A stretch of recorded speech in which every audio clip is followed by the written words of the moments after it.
Salam saudara terkasih dalam Yesus, salam jumpa pada renungan harian Embun Pagi. Mari pada hari ini kita memuji memuliakan Tuhan dan berserah sepenuhnya kepada kehendak dan keputusan Tuhan.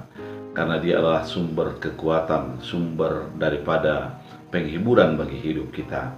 Oleh karena itu, sebelum kita mendengarkan firman Tuhan, kita bersatu di dalam doa.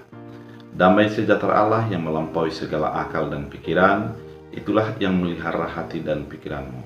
Dalam Kristus Yesus Tuhan, amin. Saudara terkasih, firman Tuhan untuk kita dari Mazmur 86 ayat 16. Dalam bahasa Batak Angkola dikatakan, Parrohon jana hasiani ma au alehen mahaguguonmu tunaposomon, jana palua danak halaklahi ninaposomu dadaburu. Dalam bahasa Indonesia, berpalinglah kepadaku dan kasihanilah aku. Berilah kekuatanmu kepada hambamu, dan selamatkanlah anak laki-laki hambamu, perempuan. Demikian firman Tuhan. Saudara terkasih di dalam Kristus Yesus, apabila kita masuk ke dalam sebuah persoalan yang sangat berat, apa yang kita lakukan? Banyak orang hidupnya hanyalah mengeluh dan mengeluh terhadap persoalan yang dihadapinya. Dia bisa saja menganggap bahwa yang terjadi itu merupakan sesuatu yang sangat memberatkan bagi dia. Namun pola pikir dan pola pandangnya hanya mengatakan, menyalahkan dirinya, nyalahkan keadaannya. Namun ada juga orang ketika menghadap persoalan, dia menjadi rendah hati, rendah diri. Artinya dia merasa tidak mampu karena dia memang melihat dirinya terlalu kecil dan tidak ada yang bisa diandalkan untuk menyelesaikan masalahnya. Atau bisa saja menjadi menyalahkan di sekitarnya karena persoalan itu dianggap datangnya oleh karena orang-orang yang di sekitarnya. Bukan demikian pemazmur. Ketika dia melihat persoalannya begitu berat dan banyak orang yang ingin menjatuhkannya, yang dia lakukan adalah berserah kepada Allah. Menyerahkan diri kepada Tuhan artinya dia sadar dengan kekuatannya dia tidak bisa keluar dari masalah itu. Dengan meminta pertolongan daripada orang-orang di sekitarnya juga bukan menjadi solusi.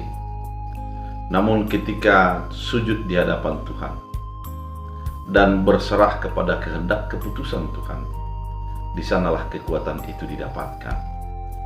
Dengan sujud dan berserah itu, pemazmur mengatakan bahwa Tuhan pasti memberikan keselamatan, bukan hanya kepada dia, namun juga kepada keturunannya. Pemahaman ini mau menggiring kita bahwa ketika kita menganggap bahwa Tuhan adalah kuat dan perkasa, mari kekuatan dan keperkasaan Tuhan menjadi bahagian daripada iman kita, bahagian daripada penyerahan diri kita.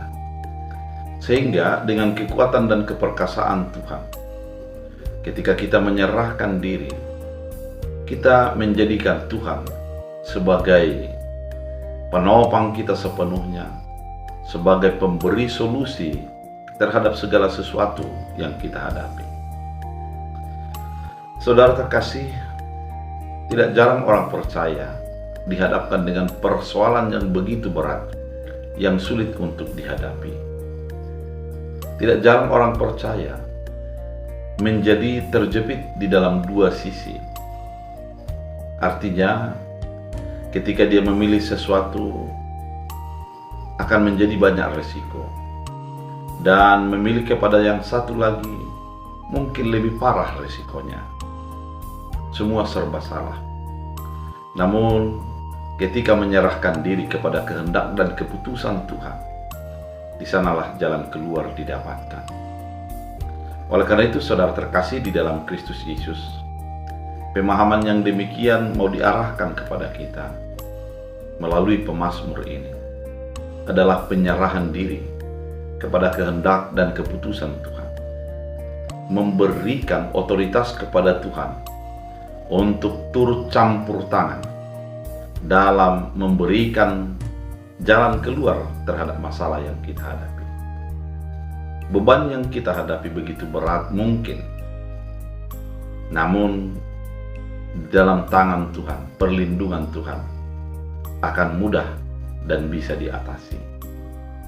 Oleh karena itu, saudara terkasih di dalam Kristus Yesus, melalui firman Tuhan kali ini, pemazmur mau mengatakan bahwa beban yang kuhadapi begitu berat, tapi berpalinglah Tuhan, lihatlah keadaanku, dan biarlah Engkau turut campur tangan untuk menyelesaikan persoalanku. Permohonan ini biarlah menjadi lantunan iman dari kehidupan kita. Di dalam doa-doa kita, dalam harapan kita, di mana Tuhan memalingkan diri, melihat dengan jelas atas keadaan dan keluh yang kita hadapi. Sehingga jalan keluar terhadap masalah menjadi datang dan diberikan solusi dari Tuhan yang begitu baik bagi hidup kita. Ketika Tuhan sudah ikut campur tangan, maka bukan hanya kita yang diselamatkan, namun orang-orang di sekitar kita, anak dan putri kita, juga turut dilawat dan diselamatkan oleh Tuhan. Oleh karena itu, biarlah firman ini menjadi menguatkan kita untuk tetap menyerahkan diri kepada kehendak dan keputusan Tuhan. Biarlah firman Tuhan menjadi kekuatan dan semangat baru. Kita berdoa. Terima kasih Tuhan Yesus atas firman yang begitu indah, mengajak kami untuk menyadari kebaikan dan kemurahan Tuhan dalam hidup kami. Agar kami dalam persoalan yang kami hadapi, kami menyadari bahwa Tuhan ada dan memohon pertolongan Tuhan dalam hidup kami. Tuhan Yesus yang baik, biarlah firman-Mu ini menjadi lantunan iman kami di dalam hal yang kami hadapi. Banyak perkara, banyak persoalan yang di luar daripada hal pengertian dan pemahaman kami. Namun kami percaya bersama Tuhan segalanya bisa ada jalan keluar. Biarlah Engkau berkarya untuk memberikan yang terbaik bagi orang yang mendengarkan firman ini. Tuhanlah yang hadir, Tuhanlah yang memberikan yang terbaik. Terima kasih Bapa. Biarlah firman-Mu menjadi bahagian hidup kami. Dalam Kristus Yesus. Amin. Tuhan Yesus memberkati.